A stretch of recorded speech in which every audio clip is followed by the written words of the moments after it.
Halo semuanya, perkenalkan nama saya Cindy Priscilla Wiratnata dari Food Technology 2019.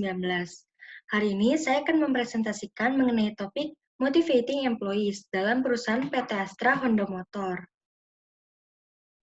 Teori motivasi itu dibagi ke dalam dua jenis.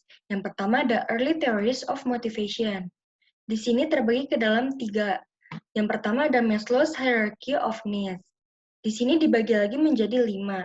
Yang pertama itu adalah physiological needs, yakni kebutuhan seseorang akan makanan, minuman, tempat tinggal, kepuasan seksual, dan kebutuhan fisik lainnya.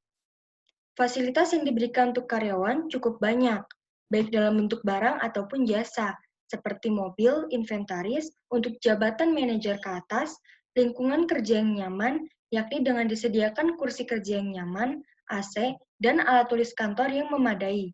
Kemudian diberikan juga makan siang gratis, pakaian seragam, dan juga ada fasilitas pinjaman dana untuk para karyawan. Kemudian yang kedua itu ada safety needs, yakni kebutuhan seseorang akan keamanan dan perlindungan dari bahaya fisik dan emosional. Dalam hal kebutuhan rasa aman, perusahaan selalu berusaha untuk memenuhi kebutuhan karyawannya dengan cara memberikan asumsi jaminan kesehatan.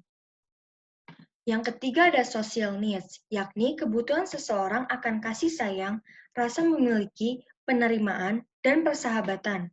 Kebutuhan sosial yang sudah diterapkan oleh perusahaan untuk karyawan adalah mengadakan family gathering untuk karyawan beserta keluarganya, dan membentuk komunitas motor untuk mengadakan bakti sosial.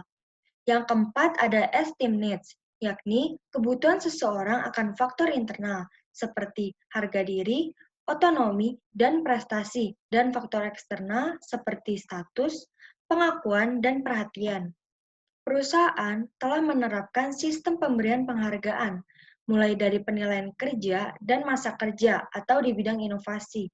Selain itu, juga ada program promosi jabatan untuk memenuhi kebutuhan akan penghargaan dan reputasi. Dan yang terakhir ada self-actualization needs, yakni kebutuhan seseorang untuk menjadi apa yang orang tersebut mampu untuk menjadi. Perusahaan memenuhi kebutuhan aktualisasi diri karyawan dengan cara memberikan pelatihan dan pendidikan gratis untuk meningkatkan wawasan dan pengetahuan dari para karyawannya.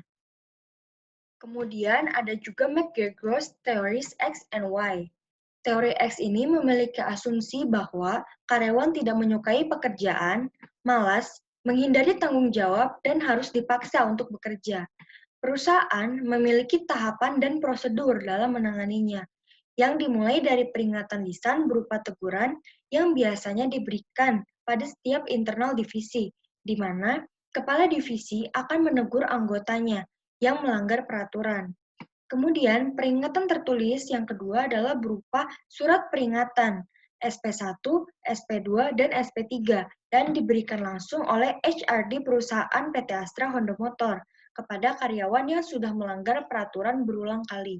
Terakhir, ada pemutusan hubungan kerja yang akan dilakukan apabila seorang karyawan telah menerima surat peringatan sampai 3 kali, tapi tidak dapat juga memperbaiki kesalahannya tersebut. Dan kesalahannya itu sangat merugikan perusahaan. Keputusan ini akan diambil langsung oleh pimpinan tertinggi dari perusahaan. Kemudian ada teori Y yang memiliki asumsi bahwa karyawan itu kreatif, menikmati pekerjaan, mencari tanggung jawab, dan dapat menjalankan pengarahan diri sendiri. Perusahaan memberi kesempatan kepada karyawan untuk mengembangkan karirnya dengan memperoleh kenaikan jabatan di perusahaan. Promosi diberikan setelah mempertimbangkan beberapa hal, seperti prestasi, penilaian kerja, kemampuan dan kecakapan, pencapaian target kerja, dan pengalaman kerja dari para karyawannya tersebut. Kemudian ada juga Herzberg's Two-Factor Theory. Teori dua faktor atau Motivation Hygiene Theory ini merupakan teori motivasi yang menyatakan bahwa faktor intrinsik berhubungan dengan kepuasan kerja dan motivasi, sedangkan faktor ekstrinsik berhubungan dengan ketidakpuasan kerja. Penerapan dari faktor hygiene sudah terlaksana dalam perusahaan, yakni dengan gaya kepemimpinan region head perusahaan yang mampu berinteraksi dan berkomunikasi dengan setiap kepala divisi dan karyawan secara persuasif.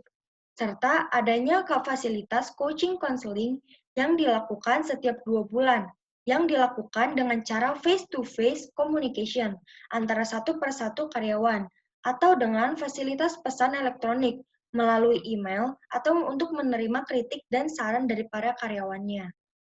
Penerapan dari faktor motivator juga sudah terlaksana dalam perusahaan, yakni dengan pelatihan dan pendidikan di bidang mekanik salah satunya.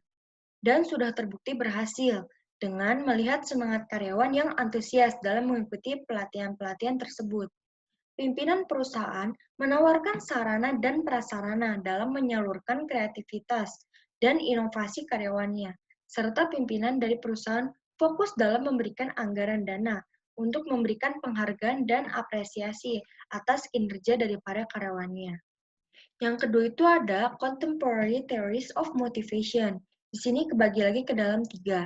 Yang pertama itu ada Goal Setting Theory, yakni proporsi bahwa tujuan tertentu meningkatkan kinerja dan bahwa tujuan yang sulit ketika diterima akan menghasilkan kinerja yang lebih tinggi daripada tujuan yang mudah. Perusahaan memiliki 3 golongan alat-alat motivasi karyawan, seperti material, insentif, berupa gaji pokok, insentif, dan bonus. Ada juga non-material insentif, berupa jabatan atau penempatan divisi, serta kombinasi material insentif dan non-material insentif, berupa piagam dan pin emas, dari perusahaan sesuai dengan masa kerja individual karyawan, yang telah bekerja selama 10, 20, dan 25 tahun ke atas. Semakin lama karyawan mengabdi pada perusahaan, akan mempengaruhi penghargaan yang akan didapatkan olehnya.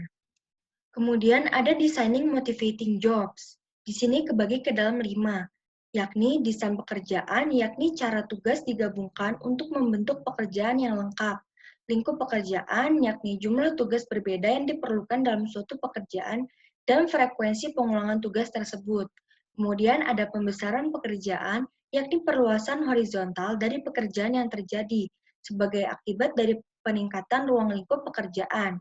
Kemudian ada juga pengayakan pekerjaan, yakni perluasan vertikal pekerjaan yang terjadi sebagai hasil dari perencanaan tambahan dan evaluasi tanggung jawab ke dalam pekerjaan, yakni tingkat kontrol yang dimiliki karyawan atas pekerjaan mereka, serta model karakteristik pekerjaan yakni kerangka kerja untuk menganalisis dan merancang pekerjaan yang mengidentifikasi 5 dimensi pekerjaan inti utama, keterkaitannya, dan dampaknya terhadap hasil.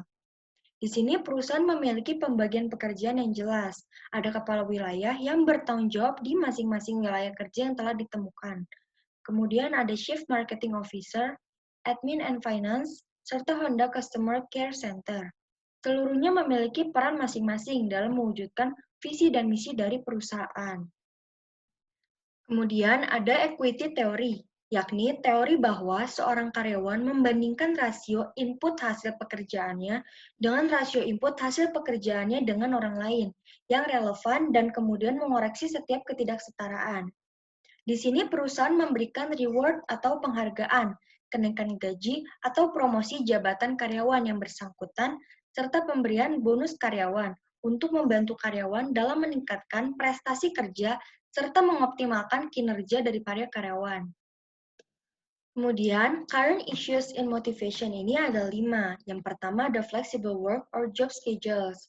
Di sini, jam kerja dalam PT Astra Honda Motor sangat fleksibel dan karyawan tidak terikat dengan jam kerja yang berlaku, sehingga karyawan pun lebih santai dalam mengerjakan pekerjaannya. Kemudian yang kedua ada motivators for professionals. Di sini perusahaan menawarkan program expert track management, yakni sebuah kompetensi inisiatif pembangunan yang diciptakan oleh Astra dengan memberikan pemerataan pengembangan dan peluang karir untuk spesialis dan karyawan generalis. Kemudian ada motivating contingent workers. Di sini perusahaan memberikan pelatihan dan pendidikan gratis untuk meningkatkan wawasan dan pengetahuan karyawan dalam bidangnya. Perusahaan membantu karyawan dalam meningkatkan prestasi kerja. Atasan secara langsung dan berkala menilai prestasi kerja karyawan menurut ketentuan perusahaan, yang utama dari kedisiplinan. Hasil penilaian prestasi kerja dapat digunakan sebagai pertimbangan bagi kenaikan gaji atau promosi jabatan karyawan yang bersangkutan, serta pemberian bonus karyawan. Karyawan berhak mendapatkan 30% kali gaji total untuk setiap masa 1 tahun dan kelipatannya, secara terus-menerus sebagai karyawan tetap.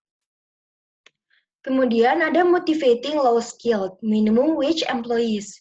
Di sini perusahaan menawarkan program pemindahan penempatan divisi sesuai dengan minat karyawan. Penempatan divisi awal ditentukan oleh pihak Human Research Development atau HRD perusahaan. Hal ini dimaksudkan untuk memotivasi dan mendorong semangat karyawan agar bekerja sesuai dengan minat dan bakat. Sesuai masa kerja karyawan dan penilaian kinerja karyawan, perusahaan mengadakan ajang penghargaan dengan imbalan yang cukup memuaskan. Kemudian yang terakhir, ada Designing Appropriate Rewards Programs. Di sini perusahaan mengadakan ajang penghargaan setiap 10 tahun, 20 tahun, dan 25 tahun, sesuai masa kerja karyawan dan penilaian kinerja karyawan, dengan imbalan yang cukup memuaskan, untuk sekaligus mengakui prestasi yang diraih oleh karyawannya. Pimpinan perusahaan memberikan insentif atau gaji tambahan atau bonus untuk memotivasi karyawannya ketika karyawan berhasil melebihi target yang sudah ditentukan perusahaan. Misalnya, salesman yang bisa menjual motor melebihi target bulanan atau karyawan gudang yang sering kerja lembur agar distribusi unit tidak pending. Sekian presentasi dari saya, terima kasih. Berikut adalah daftar pustaka yang saya pakai.